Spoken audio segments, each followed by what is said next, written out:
Shalom, le pasteur Georges Amouako, la maison de la destinée à Abidjan, Côte d'Ivoire. Je lis 1 Roi, chapitre 18, à partir du verset 30.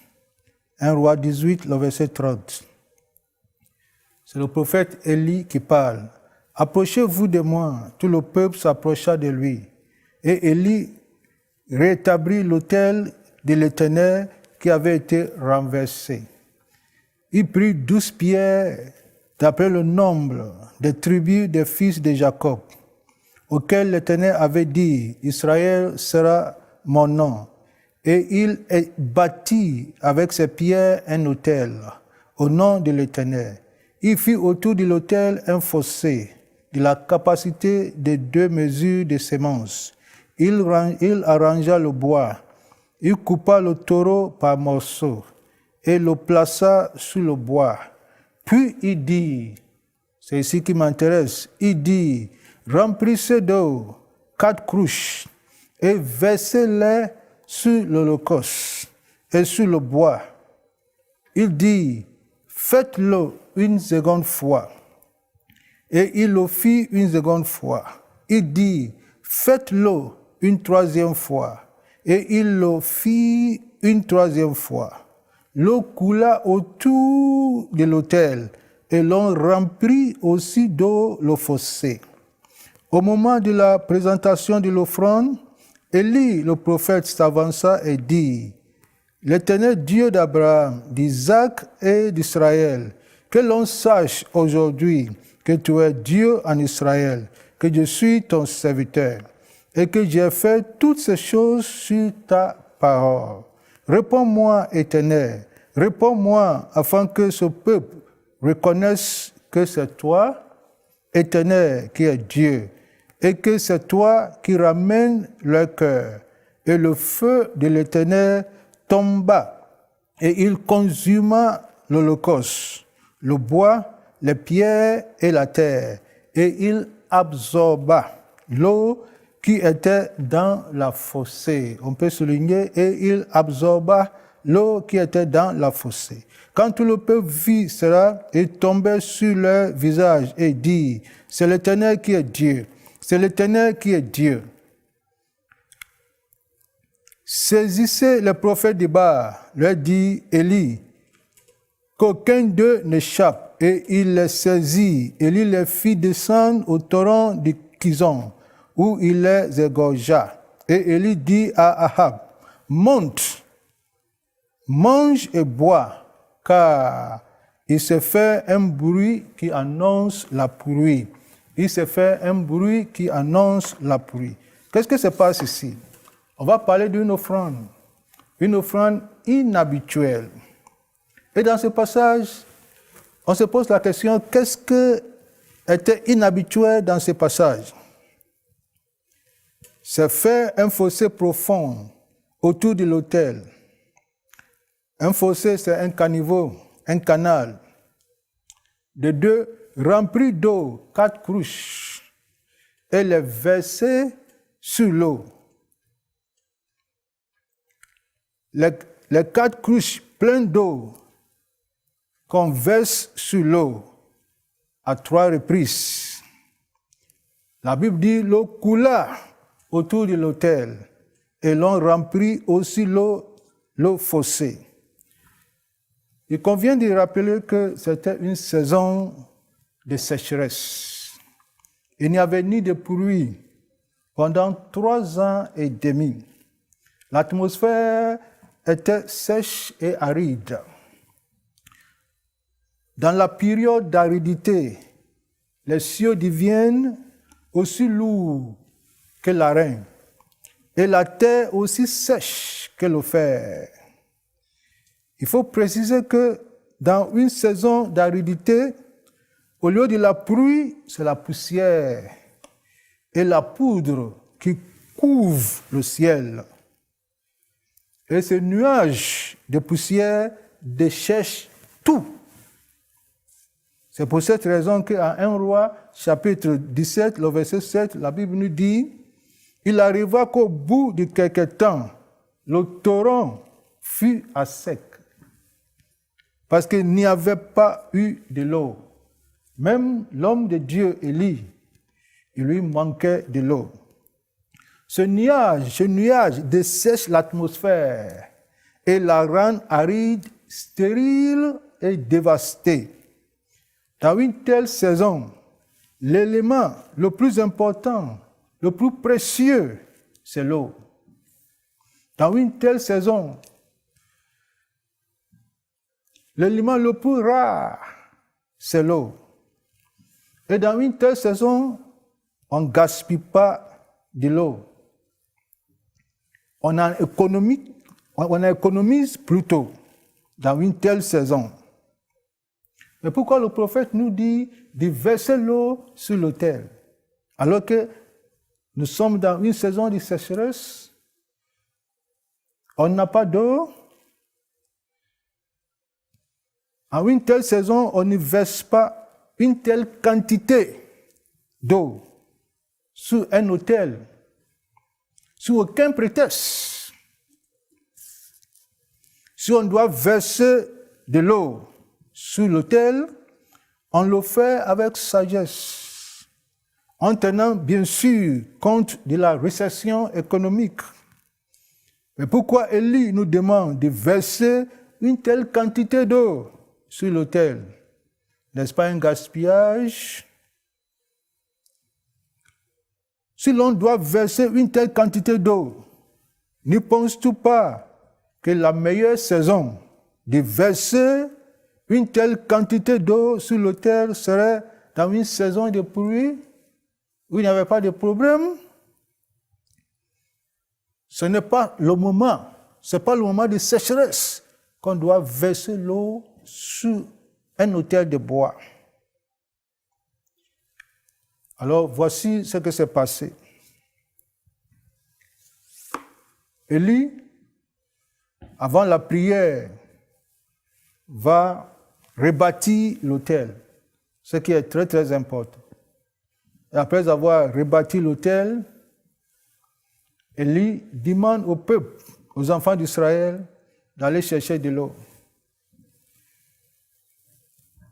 4 cruches d'eau, 4 seaux d'eau.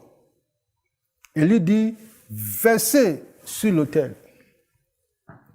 Mais n'oubliez pas que nous sommes dans une saison de sécheresse.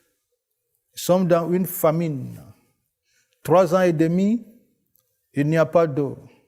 Il n'y a pas de pluie, n'oublie pas. Mais prophète, où est-ce qu'on va aller chercher l'eau? Dieu ne peut pas faire avec un seau d'eau ou bien avec une petite bouteille d'eau. Élie dit 4 seaux d'eau. Ils sont allés chercher, ils ont versé les 4 seaux d'eau. Et le prophète dit, allez chercher encore 4 seaux d'eau, 4 cruches d'eau, allez chercher encore. Si tu étais là, dans ce moment de sécheresse, dans ce moment de restriction économique, où l'élément le plus important et précieux, c'est l'eau, où chaque famille économise son eau. Il fut un moment, la Bible nous dit, même le roi Ahab, il est allé chercher de l'eau pour ses animaux et pour sa maison. Alors tu peux imaginer combien de fois l'eau était rare. Même au palais, on cherchait de l'eau. On cherchait de l'eau partout. Et toi, Élie, tu viens nous dire de verser 4 cruches d'eau sur un autel. Bon, on a fait cela. Tu nous dis de verser encore 4 cruches d'eau. Et de verser une 3e fois encore. Qu'est-ce que ça veut dire, homme de Dieu?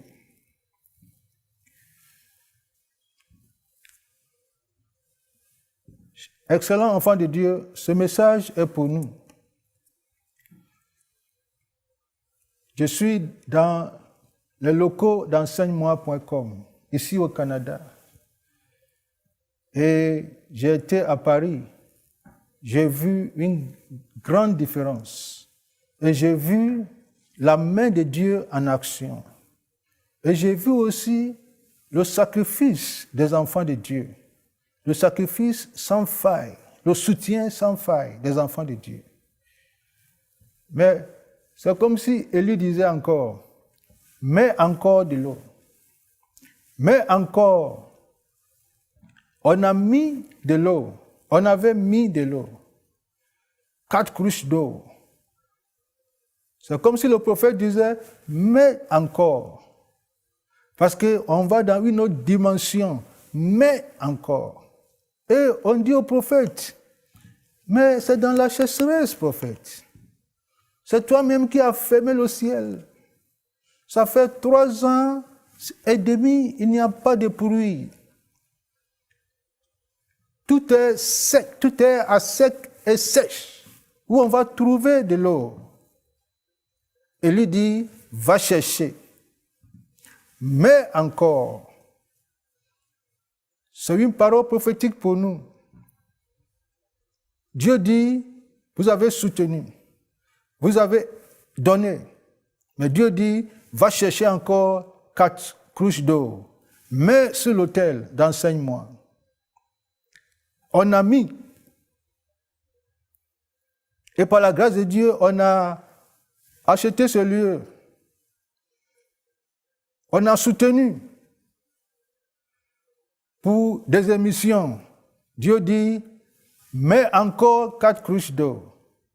Cette fois-ci pour la diffusion. Parce que, enseigne-moi en train de changer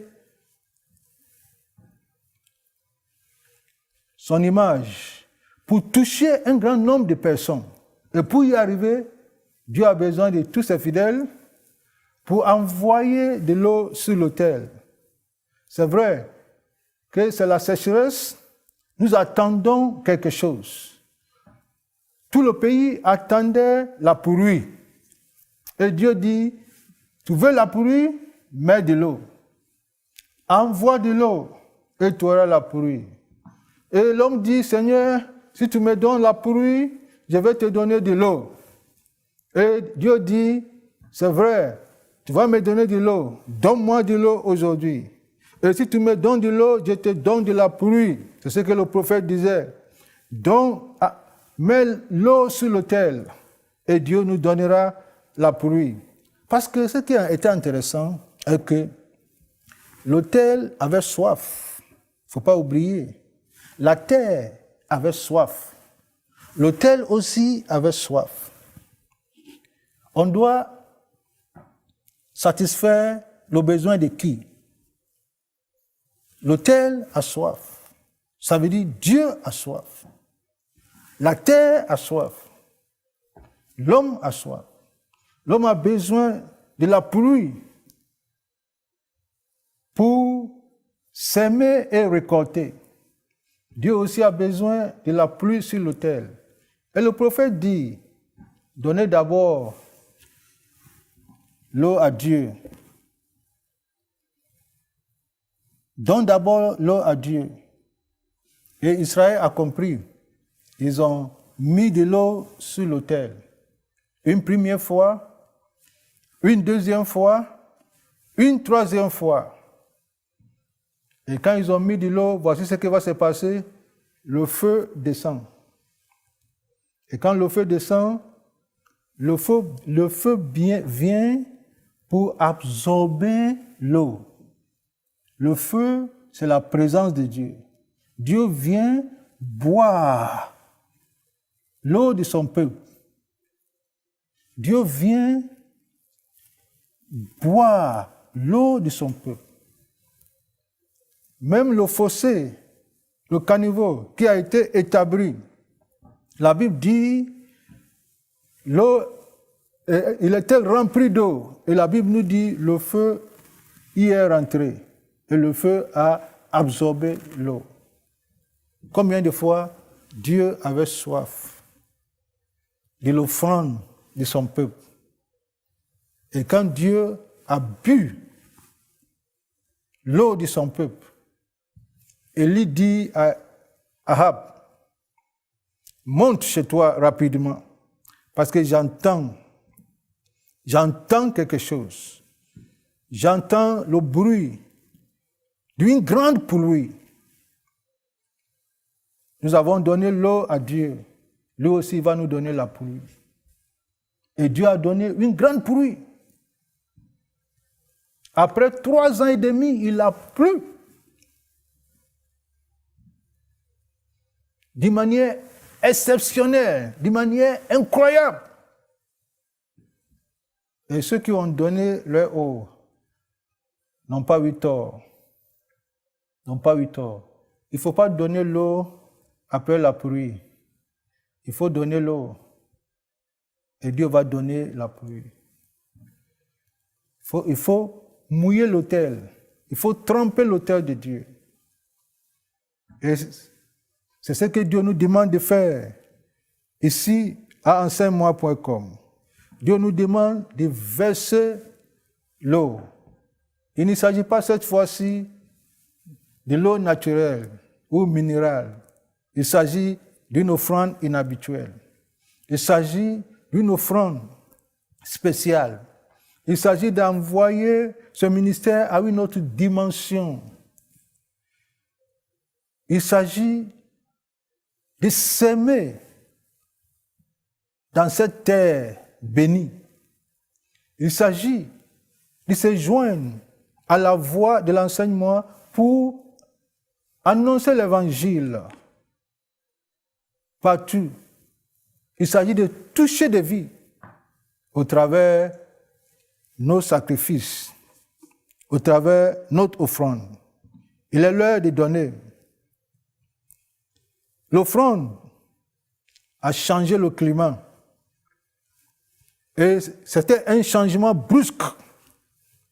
L'offrande a mis fin à la sécheresse. Et l'offrande a annoncé une nouvelle saison, celle de la pluie en abondance. Je vais nous défier, nous tous, à voir le défi devant nous d'évangélisation. L'évangélisation par la voie électronique. Et de venir s'aimer sur cette bonne terre. S'aimer. Verser l'eau encore. Oh, tu me diras, pasteur, on a déjà semé la fois passée. C'est vrai. Élie dit, verse encore. Verse encore l'eau. Non, pasteur, on vient même de s'aimer. Le prophète dit, verse encore. Et Excellence, verse encore. Parce que la bénédiction qui arrive, quand on parle de l'eau, on parle de bénédiction. La bénédiction qui arrive est grande. Élie a dit au roi, j'entends, après avoir versé l'eau, pas avant. Élie dit, j'entends de bruit de pluie. J'entends une grande pluie qui s'annonce. Et il est parti prier. Ce qu'il faut souligner est qu'il y a 2 choses. Il y a l'autel et la terre. La terre, c'est ton ministère en tant que pasteur, ton foyer, tes affaires en tant qu'homme de Dieu. L'autel, c'est l'autel de Dieu. L'autel, la première des choses qu'Élie a faites, c'est de rebâtir l'autel. Il a rebâti l'autel. Il n'a pas touché la terre. Parce que Élie savait que l'autel, elle est la vitrine de la terre. La condition spirituelle de l'autel influence ce qui se passe sur la terre.